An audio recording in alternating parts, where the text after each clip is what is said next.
प्रवक्ता ग्रंथ अध्याय 2 पद संख्या 1 से 11 तक। पुत्र, यदि तुम प्रभु की सेवा करना चाहते हो तो विपत्ति का सामना करने को तैयार हो जाओ। तुम्हारा हृदय निष्कपट हो, तुम दृढ़ संकल्प बने रहो। विपत्ति के समय तुम्हारा जी नहीं घबराए। ईश्वर से लिपटे रहो, उसे मत त्यागो, जिसे अंत में तुम्हारा कल्याण हो। जो कुछ तुम पर बीतेगा उसे स्वीकार करो तथा दुख और विपत्ति में धीर बने रहो, क्योंकि अग्नि में स्वर्ण की परख होती है और दीनहीनता की घड़ियां में ईश्वर की कृपा पात्रों की। ईश्वर पर निर्भर रहो और वह तुम्हारी सहायता करेगा। प्रभु के भरोसे सन्मार्ग पर आगे बढ़ते जाओ। प्रभु के श्रद्धालु भक्तों, उसकी दया पर भरोसा रखो। मार्ग से मत भटको, कहीं पतित न हो जाओ। प्रभु के श्रद्धालु भक्तों, उस पर भरोसा रखो और तुम्हें निश्चय ही पुरस्कार मिलेगा। प्रभु के श्रद्धालु भक्तों, उसके उपकारों की चिर स्थायी आनंद और दया की प्रतीक्षा करो।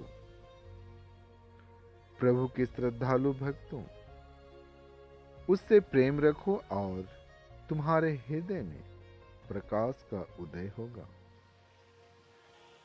पिछली पीढ़ियों पर विचार कर देखो, किसने ईश्वर पर भरोसा रखा और वह निराश हुआ।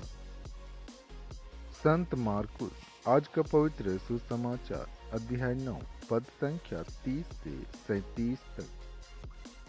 वे वहां से चलकर गलीलिया पार कर रहे थे।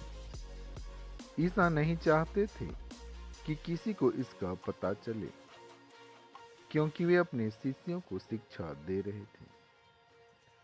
ईसा ने उनसे कहा, मानव पुत्र मनुष्यों के हवाले कर दिया जाएगा। वे उसे मार डालेंगे और मार डाले जाने के बाद वह तीसरे दिन जी उठेगा। शिष्य यह बात नहीं समझ पाते थे, किंतु ईसा से प्रश्न करने में उन्हें संकोच होता था। वे कफरनाहुम आए। घर पहुंचकर ईसा ने शिष्यों से पूछा, तुम लोग रास्ते में किस विषय पर विवाद कर रहे थे? वे चुप रह गए, क्योंकि उन्होंने रास्ते में इस पर वाद विवाद किया था कि हम में सबसे बड़ा कौन है। ईसा बैठ गए और बारहों को बुलाकर उन्होंने उनसे कहा, जो पहला होना चाहता है वह सबसे पिछला और सबका सेवक बने। उन्होंने एक बालक को शिष्यों के बीच खड़ा कर दिया और उसे गले लगाकर उनसे कहा, जो मेरे नाम पर इन बालकों में किसी एक का भी स्वागत करता है वह मेरा स्वागत करता है, और जो मेरा स्वागत करता है वह मेरा नहीं बल्कि उसका स्वागत करता है जिसने मुझे भेजा है। प्रभु के इन सुंदर वचनों के द्वारा आपको आशीष मिले। आमीन।